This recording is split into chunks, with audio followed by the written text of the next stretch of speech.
hard time copying. Like, I watch guys that go in like Jim Harbaugh. Everywhere he goes, immediately it works. He builds a culture. He's the best culture builder in American football. Saban's retired. Belichick's gone. He's the best. And Chargers win their opening game. Their defense with the same dudes, totally revamped. He goes and gets a right tackle, Joe Alt, who was 11 for 11 against Max Crosby, one of the best pass rushers in football. And I think what Harbaugh does, it's not schemes, because I've had multiple friends on his staff. It's culture. He builds toughness and belief. And it's a great example. So they're going to Carolina to play this week. And then they would have to fly back to L.A. and go out to Pittsburgh. And Harbaugh said, no. We're gonna bring the board games and the snacks, and we're going to stay out east. And that is Harbaugh. And he's done this multiple times. He did this in San Francisco. So it's not an ideal situation where you fly cross-country. NFL doesn't love their teams doing that. So he just said, hey, bring the board games, guys. It's going to be like training camp. We're going east. We're not coming back for 2 weeks. And I don't know why more teams don't do this. It's just coaches have this thing about it's like their way and my style. You know, if I ever had to replace Jim Harbaugh, I would be like, whatever he's doing, we're going to do more of it. Like, just do what he's doing. Coaches don't like to do that. They bring in their own sensibility and style. But, I mean, they have – last year, this was the worst defense in the league. It was the worst culture in the league. I mean, the team almost had a mutiny before the end of the season. They got rid of the coach. They had to. They lost the locker room. They're one game in. Everybody's all in. One camp, one game, they're all in. And you start looking at this schedule. Win over the Raiders. They're going to beat Carolina, I would imagine. They should beat Pittsburgh. Okay. Kansas City's tough, but they get them at home. There are a lot of W's here. I mean, we said before the season, J-Mac and I both felt this had a chance. We both felt this had a chance to be an 11-win team. We didn't think that was hyperbolic. We thought 11, you know, you get into 13, 14, 15. I don't think they have the firepower. They're going to have to get in some shootouts in this league. I don't think they have the firepower to do that. But you start looking at the Chargers, and there's a lot of wins there. There are a lot of W's there. And what you see with Herbert and Harbaugh, because it's a coach-quarterback league, early success makes selling your culture easier. Early success makes all this stuff, it's much easier to buy into a culture with W's. And I didn't think they played a perfect football game against the Raiders, but the Raiders kind of uglied it up. But they were the more aggressive team. They ran the ball better.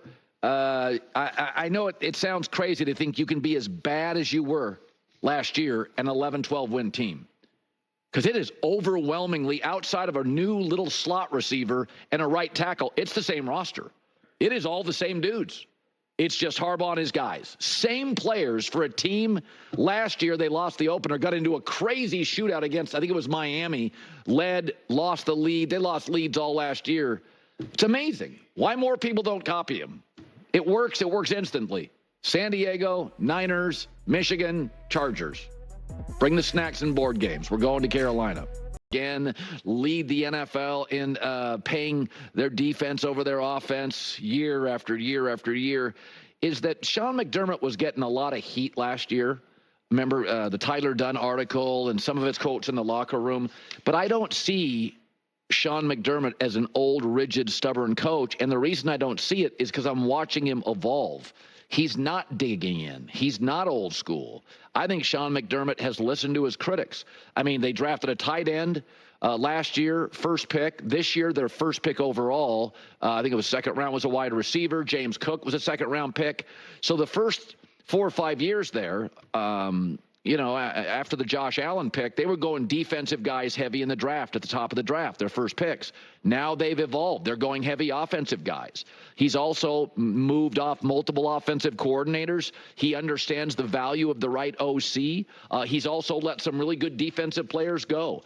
I look at Sean McDermott as a guy who's evolving. He's not being old school. He's not digging his feet in. He's trying to get Josh Allen help.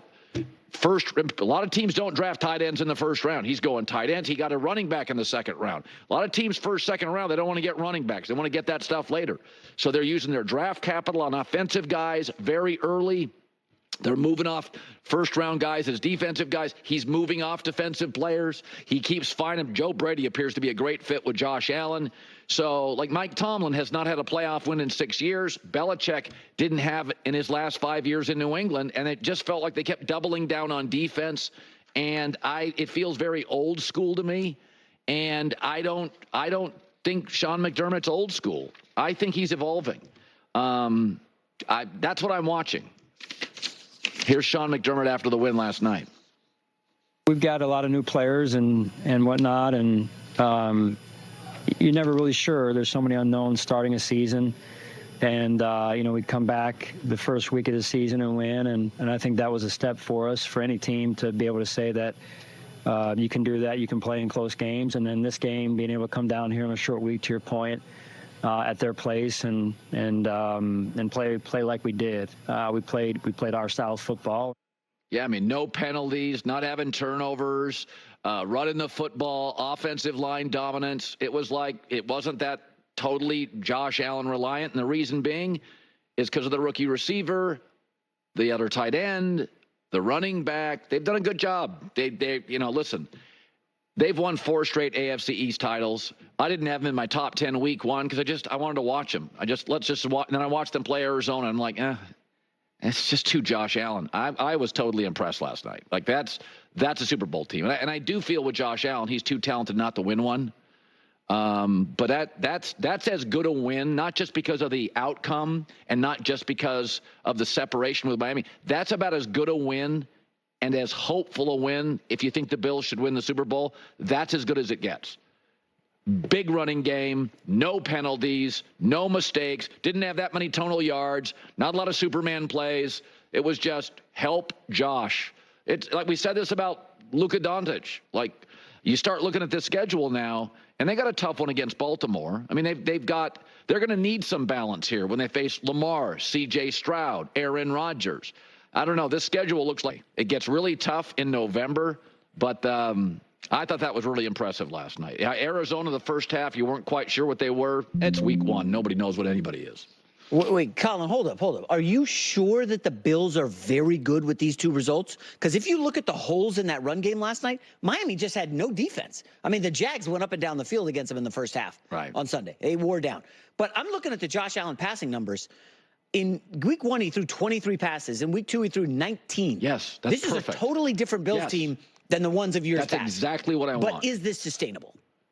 Throwing against good teams. Well, they're 2-0. I mean, Arizona's a 5-win team. Miami looks like a 6, 7, 8-win team. Well, what I would say is get past the result. When you're throwing 19 and 23 times, the Bills are sending a message. What we're doing is fun. It's not working. It's not working. So the Bills are pivoting to, we need to become more balanced and more run first. The other thing, as good as Josh is, every season, December on, it's 4 degrees. Thurman Thomas, you have to run the ball. This is not Miami. We always talk about Miami's great in September. It's warm in Buffalo for about 2 home games. And then all of a sudden by November, you got snowfall. So to me, the way to win with this organization is power running and defense. Okay. And with McDermott, we know the defense is always going to be fine. I mean, just what they do. They're always going to be above average defensively because of Sean. But I look at those passing totals, and I'm like, stop worrying about winning MVPs. 23 to 24 passes with Josh Allen. You know what that shows me? Discipline. Okay. Like the offensive coordinator is disciplined. So I love this conversation. Remember in the summer, we said there was a wide receiver bubble happening, and these guys are overpaid. You cannot pay your quarterback and your receiver this much and expect to continue to win. What did we see in week 1, Colin? The fewest 300-yard passers in week 1 in over a decade. There was only 2 of them.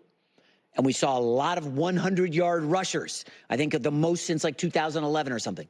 Are we seeing a pivot from passing league heavy to let's go back to the run? We've overemphasized passing. Yes. Let's pivot back to running. Yeah, I think there's 2 things here. When you pay quarterbacks what you're paying them now, protecting them becomes even more vital.